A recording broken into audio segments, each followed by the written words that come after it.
The Channel Mom Show, celebrating you with Jenny Dean Schmidt. If you're a busy mom, get someone else to send your personalized cards for much less than a store-bought card and stamp. It's that easy. Just click on Send Out Cards. First, my commentary this morning. You ready, Shaw? Yeah, ready. You ready to be educated, Dan? Let's do it. Okay. Are you stressed?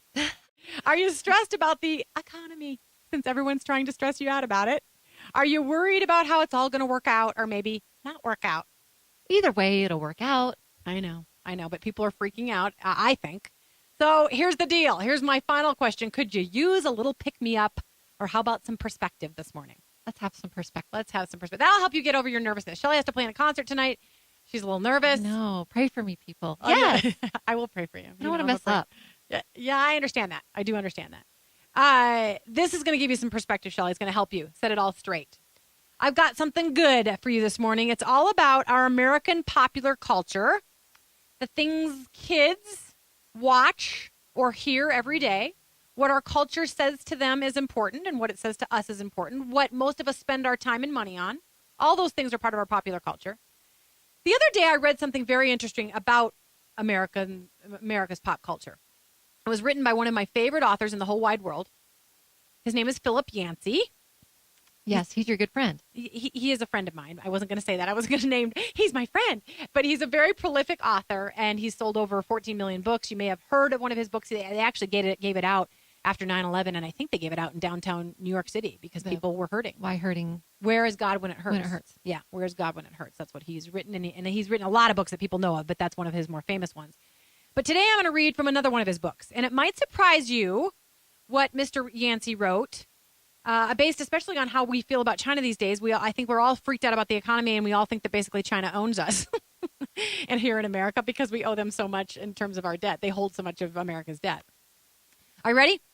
This is what Mr. Yancey writes. Whenever I return to the United States, he travels a lot.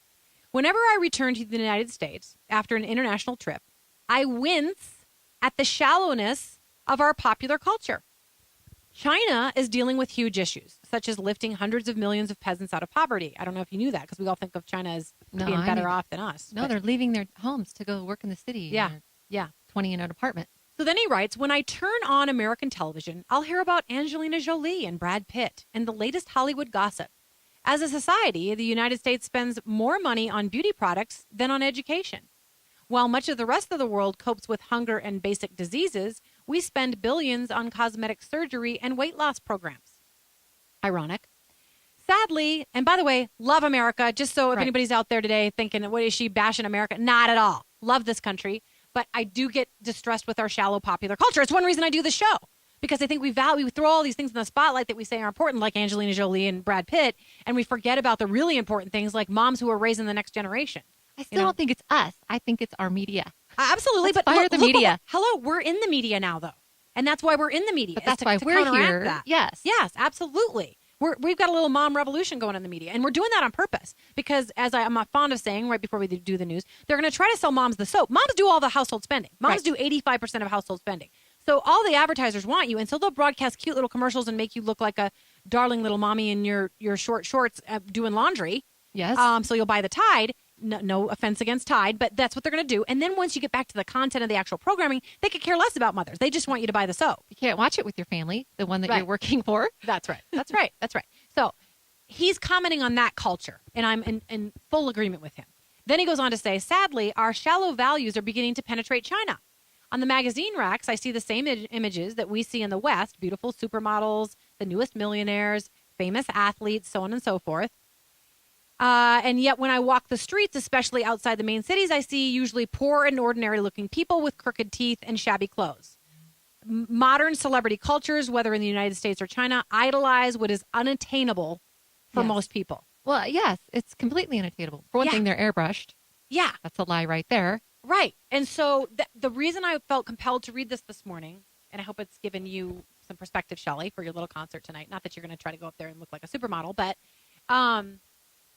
we tend to forget in our day-to-day living that those things really aren't important. We really think that we should be getting in a better-looking car. We should have a better-looking house. We should have a better-looking body. We should have a better looking face. We should, all these things that are in the end superficial and your kid could care less about. When you're on your deathbed, they're just going to love you for who you are, you know? And so I was, when I read that, it resonated with me. I thought, yeah, we continually go back to that. I mean, when there's a tragedy that hits this country, like 9/11, then everybody remembers what really matters. But then we go back to that popular culture crap that the media puts out there because they think people love it. And well, somebody's buying it. I just feel like that's what they'll tell you. As moms, we know that this is not what we want in our lives. So if we stop buying it, then there's nothing to sell. Yeah. Come on. Yeah. And by the way, you know, I have a lot of caveats this morning. Not bashing America. And by the way, not bashing all celebrities. Obviously, there's some wonderful celebrities out there. They deserve to be in the spotlight. Movies are fun. Yeah, and they're doing some good things. And today we're going to feature a movie, which is a cute little kid movie. So yeah, absolutely.